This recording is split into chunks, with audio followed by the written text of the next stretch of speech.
My bun's wonky.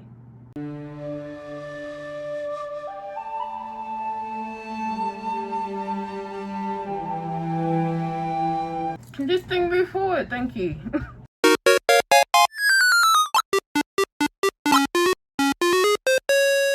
Happy Ghost of Tsushima week, guys. It is your girl Steph, aka NNESAGA. You already know the vibes. I hope all is well and I hope you guys are keeping safe. Finally, my review is here. I have been dying to talk about this game. Listen, when you're under embargo, it is so hard. But now, I can legit say this is like the perfect samurai game ever. Period. And that's on period. So in today's video, I'm going to give you guys a full in-depth review on my take on Ghost of Tsushima.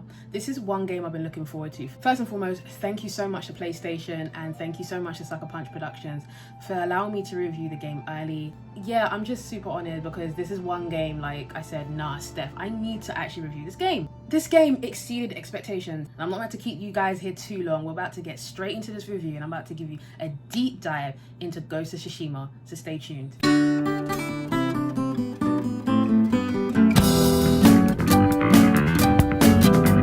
I remember my very first time I saw Ghost of Tsushima. It was back in 2017 and listen, I instantly fell in love with it, and it was only a glimpse of it that I saw until E3 happened in 2018 when we first saw its gameplay, and I said, nah, this game, I'm gonna fall in love with it. Because listen, this is coming from Sucker Punch. Sucker Punch are the same people that made Infamous, and we all know how incredible Infamous was. So Sucker Punch could do no wrong in my eyes.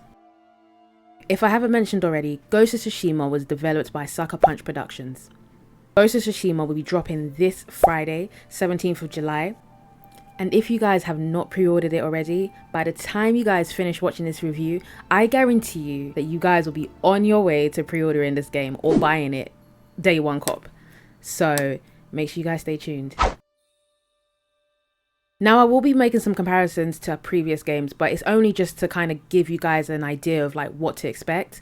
And I know the biggest game that everyone has been asking me about is, does this game compare to Sekiro? Well, you guys can be the judge of that after you guys finish watching this video. I try to stem away from it because I have not played Sekiro myself, and it's a thing where I'd rather you guys who have played it gather your own kind of thoughts after this. It's the year 1274 and the samurai warriors are the defenders of Japan at this point. You play as protagonist Jin Sakai, who is a complete G. Oh my gosh. First and foremost, the way they connect you with the protagonist, it doesn't happen often when it comes to games, especially story-based type of games.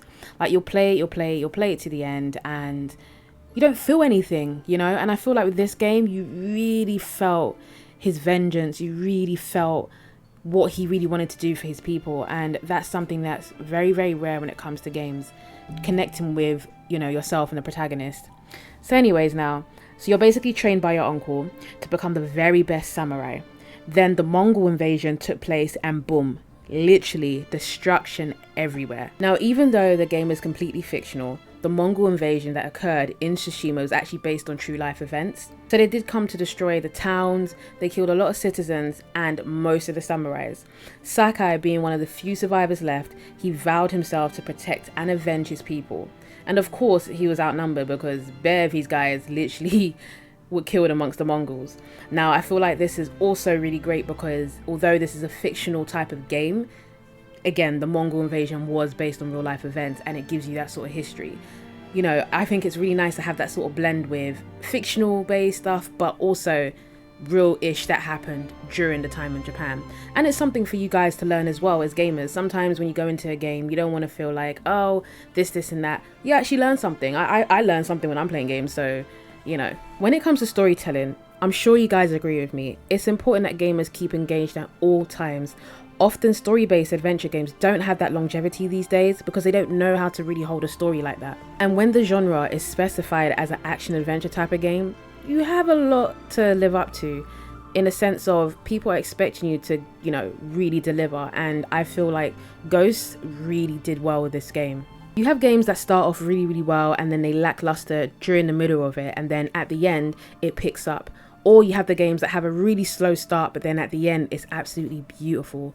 But at the same time, you kind of want a game that you're paying to have that consistency throughout the whole entire game. And I can actually tell you guys that Ghost of Tsushima literally is consistently so solid. Like, from the beginning, the middle, the end, the side missions, everything was absolutely consistent. And you guys are going to be in for a ride. You learn so much. Even though it is a fictional based game, there's a lot of, you know, history that you guys can learn. You know, the themes of it, the aesthetics, how Sucker Punch did their homework with this was absolutely done to a T. I feel like Sucker Punch did an amazing job really studying how, you know, the samurai's traditions are, the way people acted those times.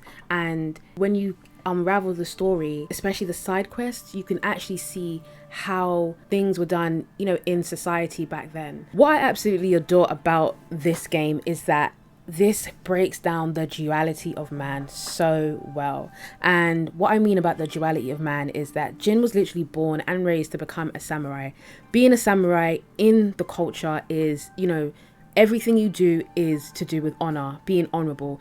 Even when you're killing somebody, it has to be honorable. In order for Jin to complete his mission, to avenge his people, to save his uncle, he has to kind of go away from that a bit, essentially still be the samurai, but also become something else.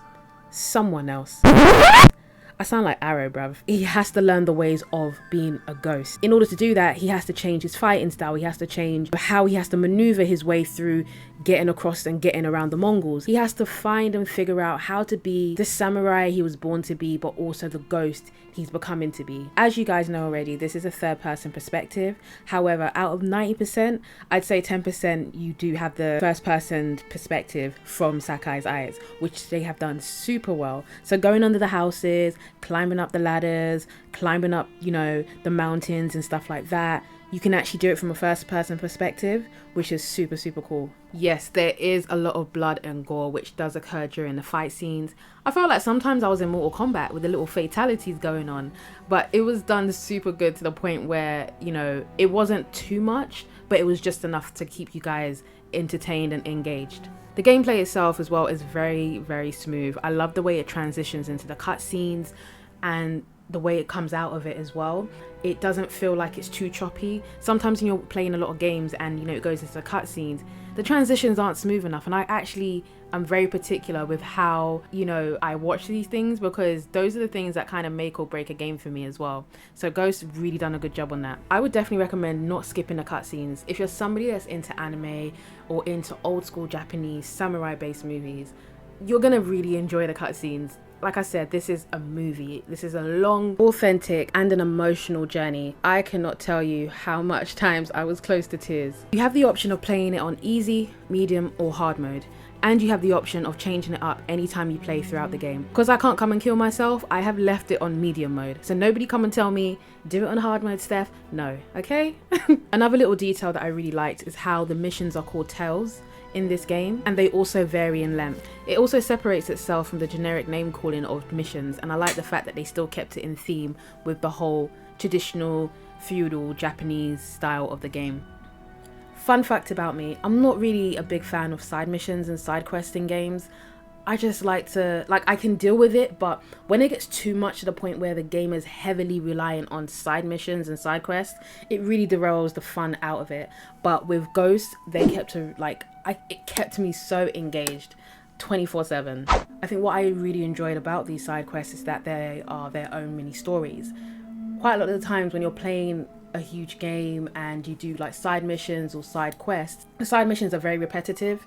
And it's just like, oh, I have to do this side quest in order to advance here. But with these side quests that we get to do in Ghost of Tsushima, it has a little story to tell. You know, you learn a little bit more about the surroundings you're in, or the type of area you're in, or, you know, what it is to be a part of the Tsushima Island. And I really enjoyed learning more and more about this game. I was really impressed with the NPCs. This really helped build the story and the narrative of each sector of the game. So when you go exploring and you see, you know, the NPCs doing its own thing, it's not random, like it's placed really, really well. You see some of the NPCs play music, you see some of them rebuilding their villages, you also get to interact with some of the NPCs, so it was really nice how they did it. I also really enjoyed that some of the side quests, you know, help you earn ranks, especially amongst your people. They help you equip things, so for example, new clothing, new items that you may need whilst you're in battle. Another thing about Ghost of Tsushima is that you don't have an obvious map on the side of the screen. It really makes it a lot more seamless when there's literally no map on the screen. You use the wind to help you locate where you need to go to, and I feel like it's going to be really important going towards the next gen, because if you have something where you're not actually seeing the map, it really enables you to actually see the full glance and the depth of the actual game. As it is an RPG and open world adventure, you often find yourself admiring its surroundings because of how beautiful this game is. Shout out to the environmental artist that did this one for us, because I am a big person when it comes to what am I seeing when I'm surrounded by the game. If the game looks aesthetically pleasing, you've ticked off the mark for me. Like, I just feel like this game was done so well. All the little details, from the flowers to the leaves, when you go to the different areas on the map, you just see the difference, and it was just, listen, it gives me shivers when I'm playing the game. Everything from the sunset to the way the weather changes, it's so realistic and authentic. You can see the growth at Sucker Punch Studios. Now, I definitely got Red Dead vibes from traveling with my horse throughout the game. Your horse will be your main source of travel, as well as fast traveling. And yes, fast traveling does help. It does cut out the inconveniences, but trust me, you're gonna want to ride your horse a lot more than actually fast traveling. So like I said in the last video, there are 4 modes you can play in, and I would highly recommend you guys playing in Japanese but with English subtitles, only because you'll be able to capture the full immersed version of this game. And especially if you want to really enjoy the story, definitely play it in its origin. Like, when you watch movies that are samurai based, or when you watch anime, it's always better when you watch it in the original version with the subtitles. Now, there's a big debate going about with how long a game should be, whether games are too long enough these days, but it honestly depends on what kind of story you want to tell. This is a story of a man who lost everything, and he's trying to regain something, and he's trying to save his people. So that kind of game isn't something you'll kind of finish in 20 hours, no, especially because of the history behind it. And this game is 50 hours, but it's definitely worth the 50 hours. And I'll definitely recommend not trying to rush the game, because there's so much to do, and you definitely don't want to miss out on the key aspects of what the game holds and what the game is. I found that when I was completing a specific tale, some tales it can be done in 5 minutes, some tales can be done in 45 minutes. And there are some tales which are shorter, but sometimes I'd actually finish it longer than expected, because I really felt engrossed with the gameplay. I really felt engrossed with what I was supposed to be doing. I like how games give me choices in the game, because I'm able to now think about, okay, this is how I want to go, and I'm a very curious person. Ghost of Tsushima is a very well-paced game. It's not a thing where it starts off very slow with a lot of dialogue. It literally puts you straight into the game. 30 seconds in, I was in the middle of the Mongol War, and I was just like, holy and I didn't think I would even make it. It's times I felt like, oh my gosh, I was doing the wrong thing.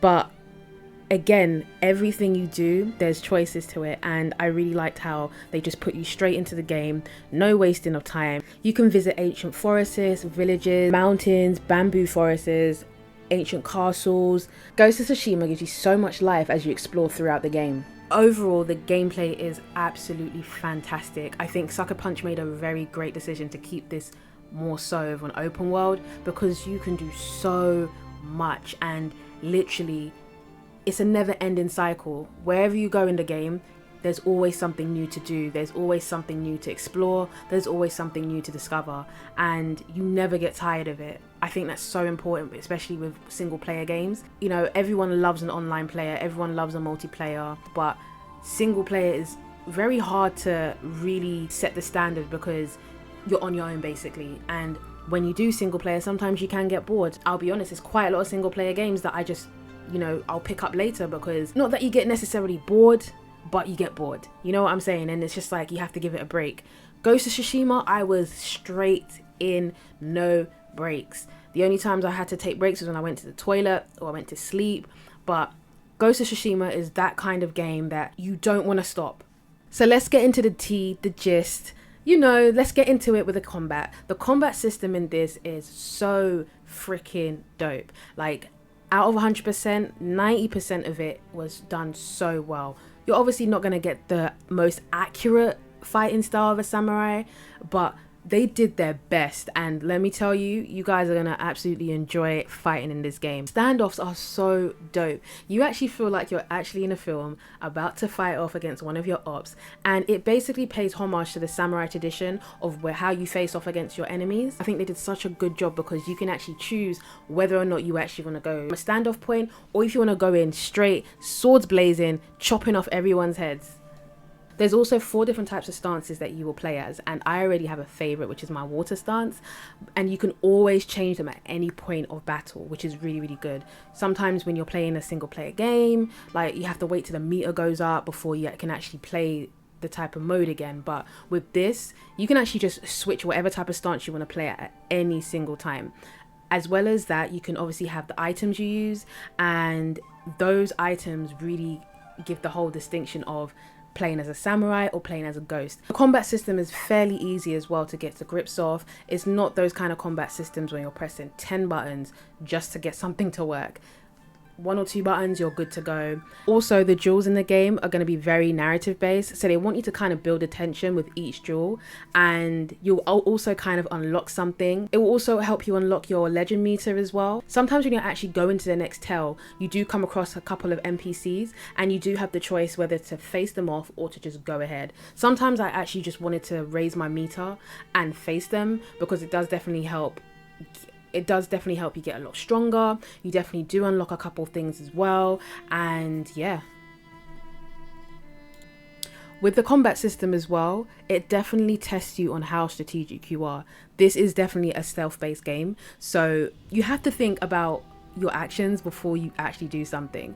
You're pressing triangle many times on one character, but then you have like 5 men around you wanting to kill you. So you're gonna think about, okay, if I start off with this guy, I'm gonna have to quickly move on to this guy, and then move on to the other guy, then move on to the other 2 behind me. It can get quite overwhelming. I'm gonna keep it all the way Virgil with you guys. There was no need for me to use the bow and arrow. Yes, the bow and arrow is important, but if they didn't have it in this game, I would not be any more moved, honestly. I use the katana a lot of the times, and when I do use the bow and arrow, I feel like it's quite tedious. I can still enjoy the game with literally just the katana and the little knife, sticky bomb, and all that good stuff. I really like how you can have the focused ear as well. It can let you know how many enemies are around you and what's the best course of action. You can kill an enemy with a single move. You can kill an enemy with 3-4 moves. Enemies come in all shapes and sizes, so there's some enemies that are going to take a bit longer for them to go down the ground. Games are nothing without the soundtrack. The music in the games help you tell a story that like no other. And even when there's times when there's literally no dialogue, the music itself can tell the story.